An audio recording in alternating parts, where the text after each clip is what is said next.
معظم الثواب ومجزل الأجر لا إله إلا هو، له الحمد في الأولى والآخرة، ويعلم ما في البر والبحر.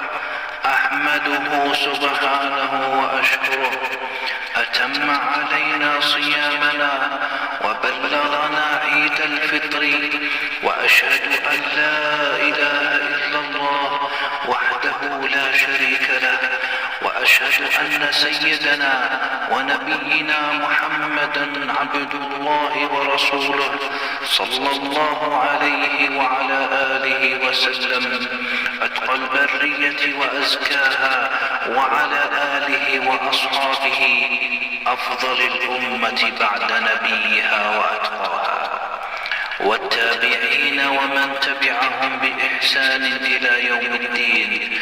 أما بعد، فأوصيكم أيها الناس ونفسي بتقوى الله، فهي وصيته للأولين والآخرين. ولقد وصينا الذين أوتوا الكتاب من قبلكم وإياكم أن اتقوا الله. يا أيها الذين آمنوا اتقوا الله وقولوا قولا سديدا يصلح لكم أعمالكم ويغفر لكم ذنوبكم، ومن يطع الله ورسوله فقد فاز فوزا عظيما. عباد الله، تقبل الله طاعاتكم وصالح أعمالكم، وقبل صيامكم وقيامكم وصدقاتكم ودعاءكم، وضاعف حسناتكم، وجعل عيدكم مباركا، وأيامكم أيام سعادة هناء وفضل وإحسان. في هذا اليوم حق لأهل الإسلام أن يفرحوا بعيدهم، فلهم في هذا فرحتان: فرحة الفطر وامتثال الأمر، وفرحة الأمل بحسن الجزاء وعظيم الأجر. وأنتم في يومكم هذا، في يوم شريف فضله الله وشرفه وجعله عيدا لأهل الإسلام يفيض عليهم فيه من جوده وكرمه. الله أكبر، الله أكبر، لا إله إلا الله، الله أكبر، الله أكبر، ولله الحمد. أيها المسلمون، أهنئوا بعيدكم، أهنئوا بعيدكم والزموا الصلاح، فالعيد يوم فرح وسرور لمن قبل الله صيامه وقيامه وصحت لله نيته، ويوم ابتهاج وتهان لمن حسن خلقه وطابت سريرته، وهو يوم عفو وإحسان لمن عفا عمن هفا وأحسن لمن أساء، ويوم عيد لمن شغله عيبه عن عيوب الناس. أيها الناس، ليفرح بالعيد الموسر الذي من عادته أن يزرع البسمة على شفاه المحتاجين، والرحيم الذي من طبعه أن يعطف على الأرامل واليتامى والمساكين، والصحيح الذي يتفقد المرضى والمقعدين، والطليق الذي يرعى السجناء والمأسورين.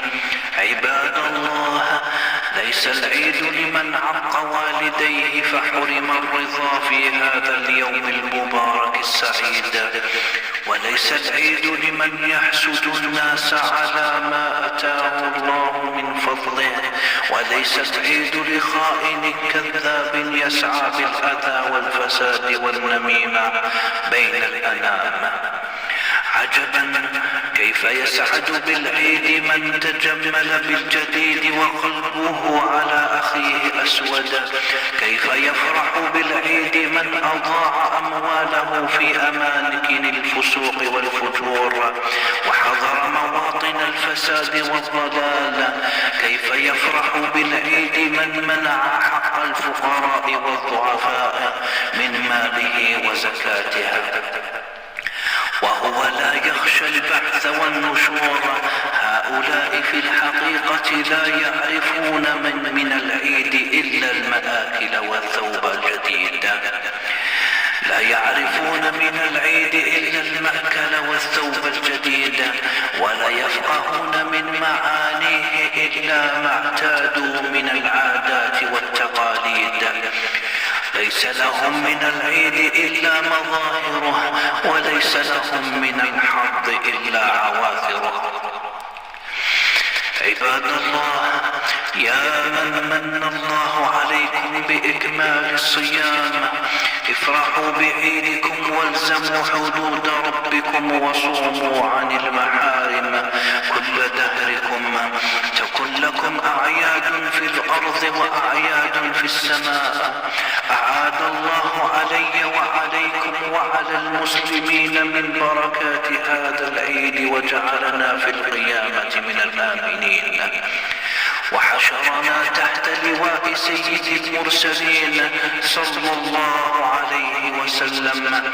اللهم اجعل عيدنا فوزا برضاك، واجعلنا ممن قبلتهم فاعتقت رقابهم من النار.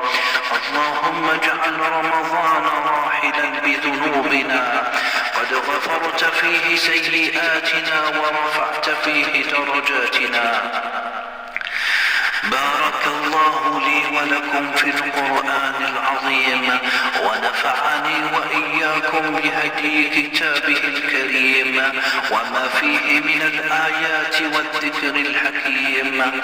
وأقول ما تسمعون، وأستغفر الله لي ولكم ولسائر المسلمين من كل ذنب، فاستغفروه إنه هو الغفور الرحيم.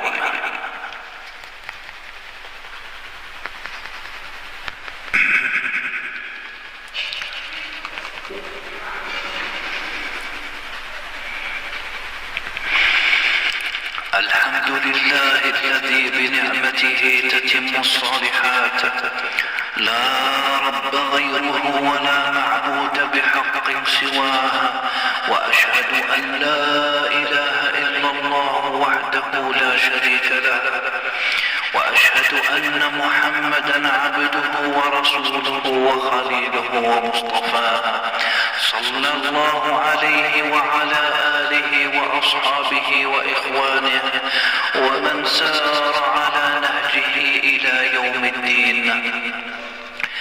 أما بعد أيها المسلمون، اتقوا الله عز وجل واشكروه على نعمه التي لا تحصى وآلائه التي تترى، وزينوا عيدكم بالتكبير وعموم الذكر.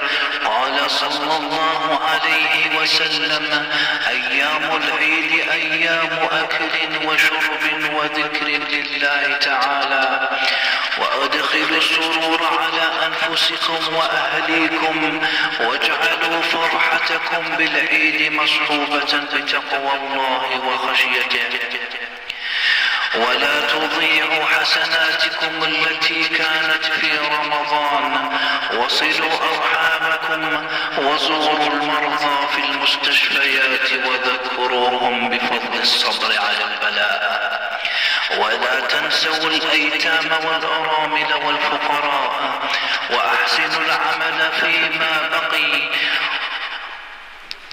وأقصروا الأمل. ثم صلوا وسلموا عباد الله على خير البرية أجمعين ورسول رب العالمين، كما أمركم بذلك رب العالمين، فقال قولا كريما: إن الله وملائكته يصلون على النبي، يا أيها الذين آمنوا صلوا عليه وسلموا تسليما. اللهم صل وسلم وبارك على نبينا محمد وعلى آله وصحبه أجمعين، والحمد لله رب العالمين.